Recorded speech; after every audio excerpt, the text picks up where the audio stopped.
এতেকাফ, এই এতেকাফের ব্যাপারে গুরুত্ব কতটা, তো দ্বিতীয় শিরোনাম হলো এতেকাফের গুরুত্ব। এই ব্যাপারে তিনটি বর্ণনা আপনাদের সামনে পেশ করব। এক নাম্বার, ইমাম জুহরি রহমতুল্লাহ আলাই বলেন, আজাবান লিল মুসলিমিন, মুসলমানদের জন্য আমার আশ্চর্য লাগে, তারাকুল এতেকাফ, তারা এতেকাফ ছেড়ে দেয়। মুসলমান এতেকাফ ছেড়ে দেয় কোনো উজুর ছাড়া, কোনো কারণ ছাড়া, এমনি কোনো কাজ নাই, সারাক্ষণ গল্প আড্ডাবাজি করে কিন্তু এতেকাফ ছেড়ে দেয়। মা আন্নান নবিয়্য সাল্লাল্লাহু আলাইহি ওয়াসাল্লাম মা তারাকাহু মুনযু কদিমাল মাদিনা, আল্লাহ নবী মদিনায় যাওয়ার পর যতদিন মদিনায় অবস্থান করেছেন ততদিন আল্লাহ নবী রমজান পেয়েছেন আর এতেকাফ করেন নাই এমন হয় না। আল্লাহ নবী সব সময় এতেকাফ করেছেন। প্রত্যেক রমজানে রাসূল আকরাম সাল্লাল্লাহু আলাইহি সাল্লাম এতেকাফ করেছেন। এক রমজানের ব্যাপারে একটা মাসালা আছে, সেটা ভিন্ন কথা। সেই রমজানে একবার নবীজি সাল্লাল্লাহু আলাইহি সাল্লাম একটু বিবিদের সাথে একটা বিষয়ে মান অভিমান হয়ে গিয়েছিল, এটা অন্য কথা। তো এরপরে নবীজি কাজা হিসাবে 20 দিন ইতিকাফ করেছিলেন। কয়দিন? 20 দিন। তো সাল্লাল্লাহু আলাইহি সাল্লামের নবীজি সাল্লাল্লাহু আলাইহি সাল্লাম ইতিকাফ ছাড়েন নাই। মুসলমানদের জন্য আশ্চর্য লাগে যে তারা ইতিকাফের মতো গুরুত্বপূর্ণ ইবাদতটা তারা ছেড়ে দেয়।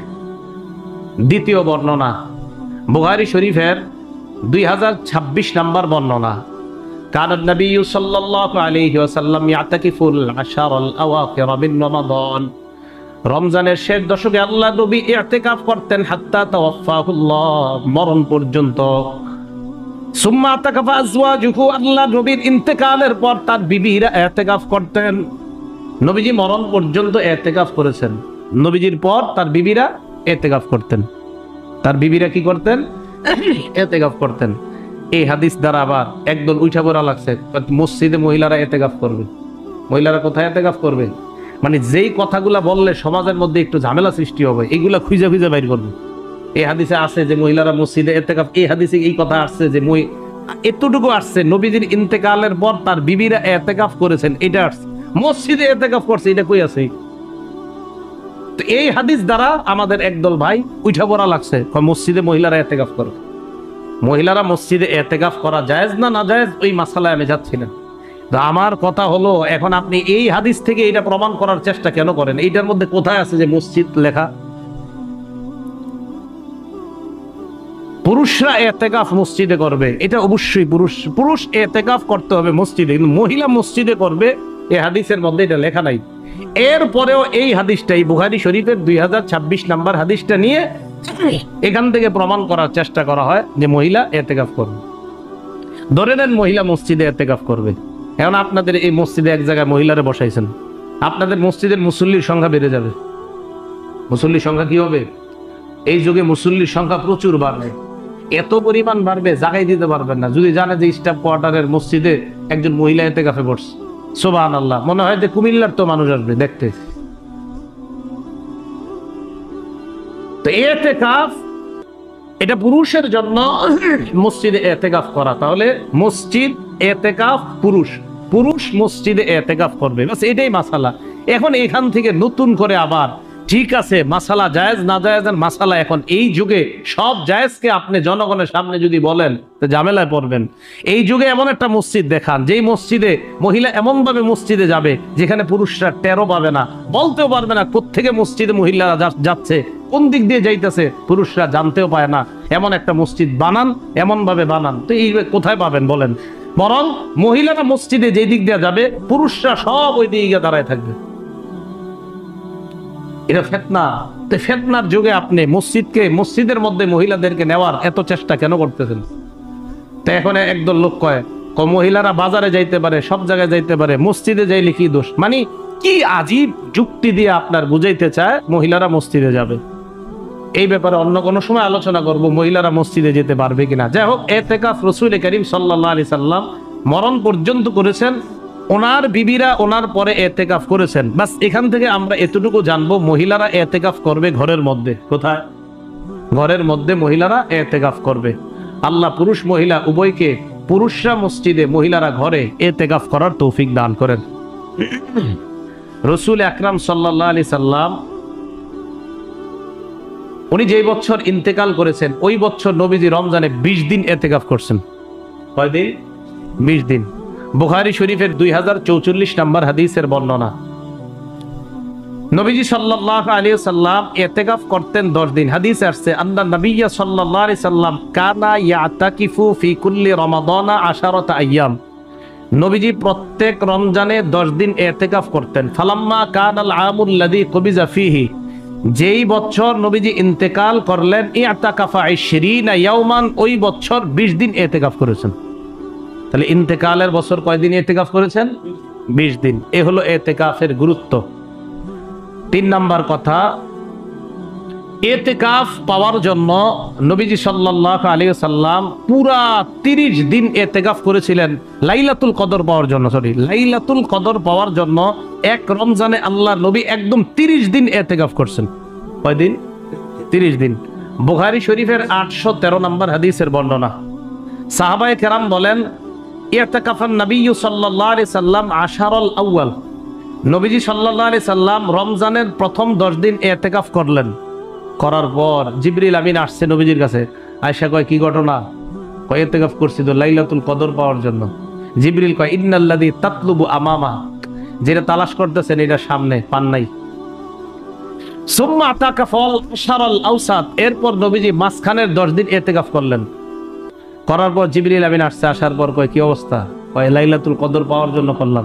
কয়, পান নাই। ইন্নাল্লাযী তাতলুবু আমামাক, যেটা তালাশ করতেছেন এটা সামনে, মানে শেষ দশকে পেয়ে যাবেন। সুবহানাল্লাহ। তো নবী সাল্লাল্লাহু আলাইহি সাল্লাম সাহাবাদেরকে বললেন, এই সাহাবারা, তোমরা যারা ইতিকাফ করেছো আমার সাথে, এখন চাইলে শেষ দশকে ইতিকাফ করতে পারো। আমাকে জানিয়ে দেওয়া হয়েছে ইতিকাফ শেষ দশকে করব, এবং এই শেষ দশকের ইতিকাফ করার পর লাইলাতুল কদরটা কবে এটাও আমাকে জানিয়ে দেওয়া হয়েছে। সুম্মা উনসিতুহা, বাকি আমি ভুলে গিয়েছি, তবে এটা নিশ্চিত করে দেওয়া হয়েছে শেষ দশকের প্রত্যেক বেজুর রাত্রিতেই লাইলাতুল কদর হওয়ার সম্ভাবনা। অতএব তোমরা চাইলে আমার সাথে ইতিকাফ করতে পারো, কারণ নিশ্চিত শেষ দশকে লাইলাতুল কদর পেয়ে যাব। তাহলে লাইলাতুল কদর পাওয়ার জন্য আমাদের নবীজি কয়দিন ইতিকাফ করছে? পুরা 1 মাস। তা দেখেন, তাহলে লাইলাতুল কদরেরও কত মর্যাদা, ইতিকাফের মর্যাদা। তো ইতিকাফের একটা গুরুত্বপূর্ণ বিষয় আমরা পেয়ে গেলাম, সেটা হলো লাইলাতুল কদর পাওয়ার সহজ উপায় হলো ইতিকাফ।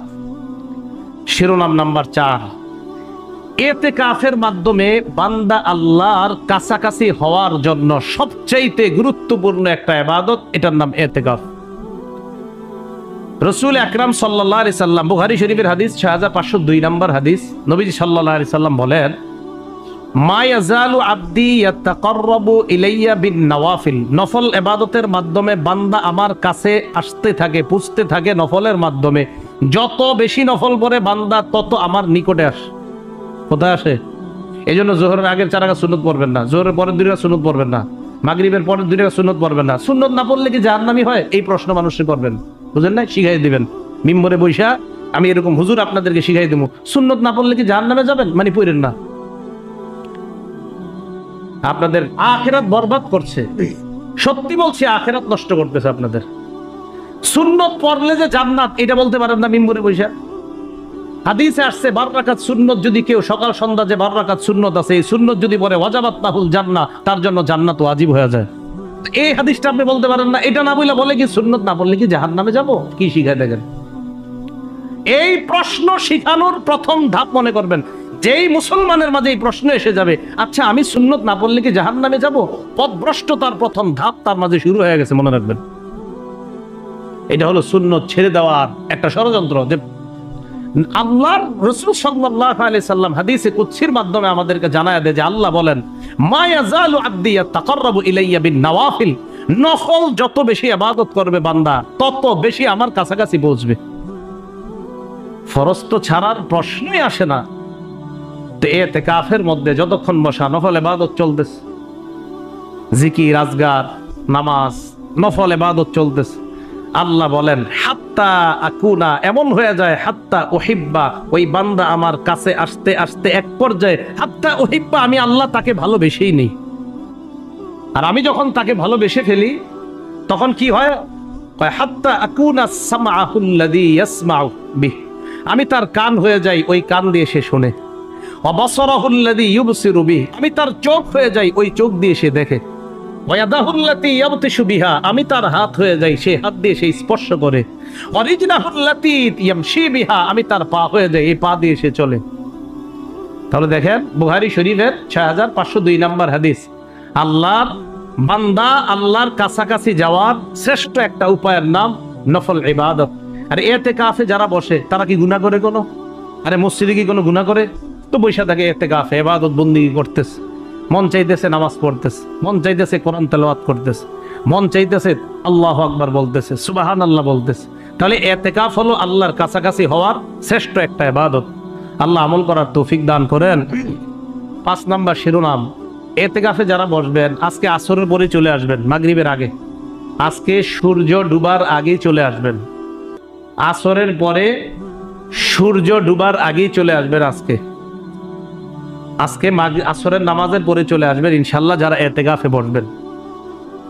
রদ্দুল মুহতার কিতাবের নাম, ফতোয়ার কিতাব, 4444443 443 444 নাম্বার পৃষ্ঠা। বাবুল ইতিকাফের মধ্যে আসছে ইয়াদখুলুল মসজিদা ক্বাবলা গুরুবিশ শামসি ওয়া ইয়াখরুজু বা'দা গুরুবিশ শামসি ফি আখির ইয়াউম। 20 নাম্বার রোজায় আসরের নামাজের পর মাগরিবের আগে ইতিকাফকারী ব্যক্তি মসজিদে প্রবেশ করবে, একদম শেষের দিন সূর্য ডুবার পর মসজিদ থেকে বের হবে। সূর্য ডুবার পর মসজিদ থেকে বের হবে। তাহলে সূর্য ডুবার আগে মসজিদে ঢুকবে, শেষের দিন সূর্য ডুবার পর মসজিদ থেকে বের হবে। 6 নাম্বার কথা, ইতিকাফ যারা করবে তাদের জন্য তাঁবুর মতো আলাদা একটা করা, করেন তো আপনারা নাকি? মানে কাপড়ের মতো বা কিছু একটা দিয়া, না দিলেও সমস্যা নাই, বাকি যদি হয় ভালো হয় আর কি, আলাদা একটা কাপড় দিয়ে দেওয়া, তাহলে ইবাদত করতে আলাদা একটা, এটার মধ্যে আপনার স্পৃহা জাগে, মন হয়। দেখবেন আপনারা নফল ইবাদত যত নির্জনে করে তত এটা মজা হয় নফল ইবাদত। তো আলাদা যদি তাঁবুর মতো বা কাপড় দিয়ে বানিয়ে দেওয়া যায়, যেভাবে আপনারা করেন, এই মসজিদে কিভাবে হয় জানি না, অন্যান্য মসজিদে দেখে একটা কাপড় দেয়, চাদর দেয়, ওটার ভিতরে ইতিকাফকারী যারা তারা ইবাদত করতে থাকে, নামাজের সময় আবার এটা খুলে নেয়, সম্ভব হলে এটা করা। ইবনে মাজার 1775 নাম্বার হাদিসে আসছে, রাসূল আকরাম সাল্লাল্লাহু আলাইহি সাল্লাম ইতিকাফা ফি কুব্বাতিন তুর্কিয়া, একটা তুর্কি তাঁবুর মধ্যে নবীজি ইতিকাফে বসতেন। আলা সুদ্দাতিহা কিতাতু হাসিরিন, ওই তাঁবুর একটা জানালার মতো বানাইতো সাহাবারা, সুবহানাল্লাহ, তাঁবুটারে ঘরের মতো বানাইতো। তো জানালা ছিল একটা, কিতাতু হাসিরিন, চাটাইয়ের একটা টুকরা দিয়া জানালার মধ্যে পর্দা দেওয়া হতো। ফাআখাযা হাসিরা বিয়াদি, নবীজি নিজ হাতে এই চাটাইটা একদিন এভাবে ধরলেন, মানে হাদিসের বর্ণনাটা, ধরার পর এভাবে সরাইলেন, সরানোর পর ফাআতলা রাসা, নবীজি তার মাথা মোবারক বের করলেন, বের করার পর ফাকাল্লামান নাস, মানুষের সাথে কথা বললেন। নবীজি তো মুফতি সাহেব ছিলেন, মুহাদ্দিস ছিলেন, মানুষ বিভিন্ন মাসালার জন্য নবীজির কাছে যাইতেন। তো নবীজি সাল্লাল্লাহু আলাইহি সাল্লাম ওই কুব্বা, ওই আপনার তাঁবুর মধ্যে বসেই মাথাটা বের করে তাদেরকে জবাব দিয়ে দিতেন। মাঝে মাঝে মাথা বের করে ঘরের মধ্যে দিতেন মাথাটা। আম্মা জান আয়েশা সিদ্দিকা বলেন, আমি মাথার চুলগুলো আশ্রয় দিতাম, মাথার চুলগুলো আমি আছড়িয়ে দিতাম। ইতিকাফে বসে চুল আশ্রানো জায়েজ আছে, তো আমি নবী সাল্লাল্লাহু আলাইহি সাল্লাম মাথার চুল আশ্রয় দিতাম, এরকম মাঝে মাঝে মাথাটা এইভাবে দিতেন, আমি আশ্রয় দিতাম। তো এই হাদিস দ্বারা বোঝা যায় আলাদা একটা যদি তৈরি করে দেওয়া যায়, কাপড় দিয়ে, চাদর দিয়ে হোক, তাহলে এটা সুন্নত আমল হবে, পালন হবে, বাকিটা না হলেও সমস্যা নাই। 7 নাম্বার, আলাদা বিছানা।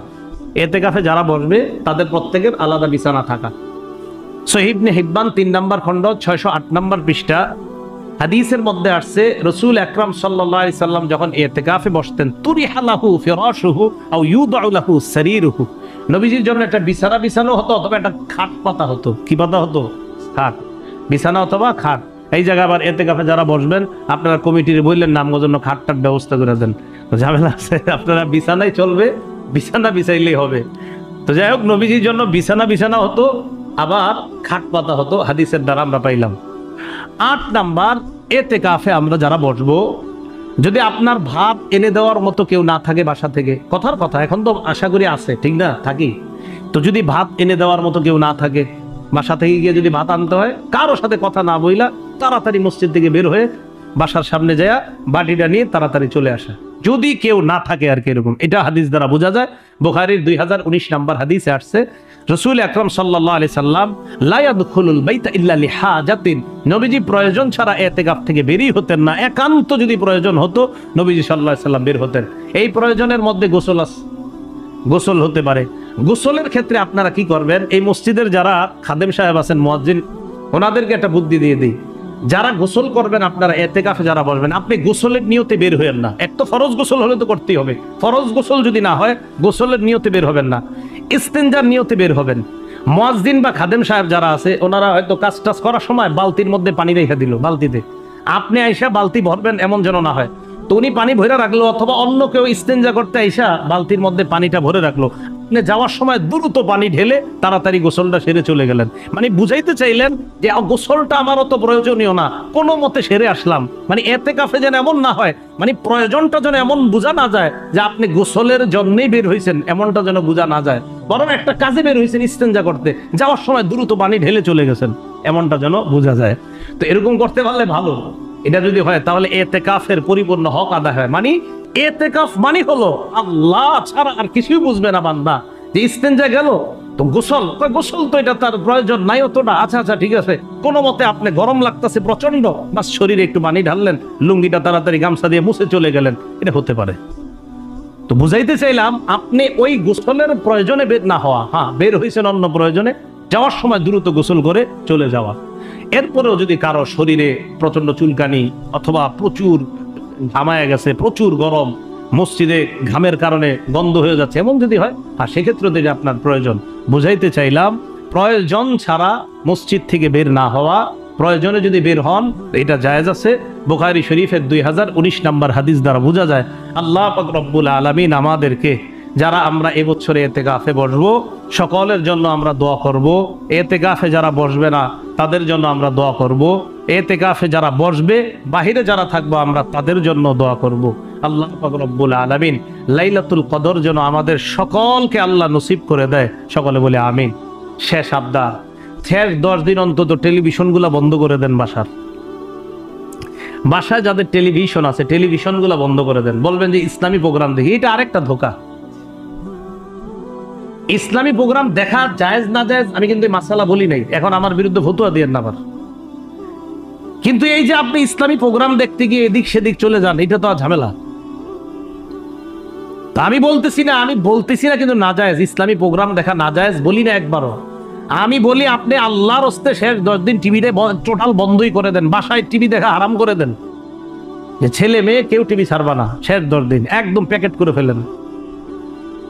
এখন আপনারা খালি যুক্তি দেখাবে মানুষ, জানেন এই যে এটা বললাম না আজকে যে কত পরিমাণ ফোন যাবে বা হোয়াটসঅ্যাপে মেসেজ যাবে, কি আচ্ছা হুজুর টেলিভিশনে কি ইসলামী প্রোগ্রাম দেখা যাবে না, এখান থেকে প্রশ্ন করবে অনেকে, শুধু সুযোগ খোঁজে। টেলিভিশনে ইসলামী প্রোগ্রাম দেখা যাবে না এটা আপনারা আমি বলি নাই, তা আমি বলি আপনি দেখেন না, টেলিভিশন ছাড়া মনে আমরা পারি না। এই হাদিসগুলো প্রত্যেক বলছি, কোন টেলিভিশনে দিকে বলছি।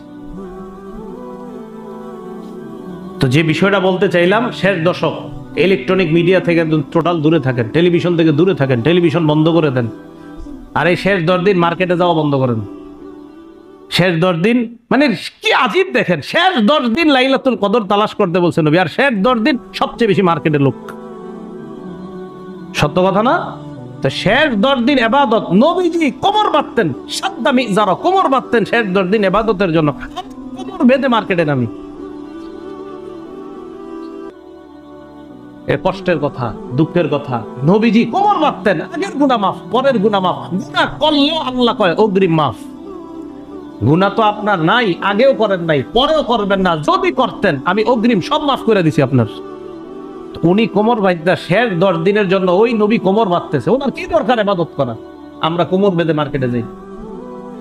তো শেষ 10 দিন ইবাদতের মাধ্যমে কাটানোর চেষ্টা করব। আল্লাহ পাক রব্বুল আলামিন আমাদের সকলকে এই 10টা দিন যেন গুরুত্ব সহকারে আদায় করতে পারি, আল্লাহ তৌফিক দান করেন। আমিন ওয়া আখিরু দাওয়ানা আলহামদুলিল্লাহি।